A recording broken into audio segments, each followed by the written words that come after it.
甲居民熱情互動，赤崁社區發展協會理事長張根華將再度挑戰台南市中西區赤崁里里長選舉，這回甲選舉小物、甲地方文化結合，甲如果我是知縣寫地圖作者合作，推出有府城歷史特色的文化快線。這次我們想做一點不一樣的文宣小物啦，因為每次選舉都會製造蠻多廢棄物的，然後想說就是我們跟作者拿了這張陳詞圖的版權，然後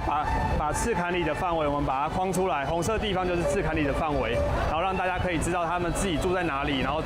其實就住在城內很有文化底蘊的地方。跳脫傳統，和小物兼具實用性甲地方特色。赤崁里為一個府城核心，固定古蹟赤崁樓，還有樹頂大天後宮、樹頂武廟等歷史悠久的廟宇，攏佇咧里內。後壁還有一段話，阮是專長的府城囡仔。我們台南府城的食物都甜甜的，所以我們才會有這個標語這樣。正南跟正東住在水仙宮，所以有很三郊，三郊其中一個郊就是糖郊，其實跟民權路跟這一帶其實關係都非常的有淵源。透過文化快線設計，和大地對不只是地質概念，而且當變成居民對地方歷史甲文化的認同。協會這幾檔也成功爭取運動愛台灣等計劃資源，安排露營運動、社區健行等活動，和赤崁里不只是歷史社區，也會當成為居民認捌家鄉、安心生活的社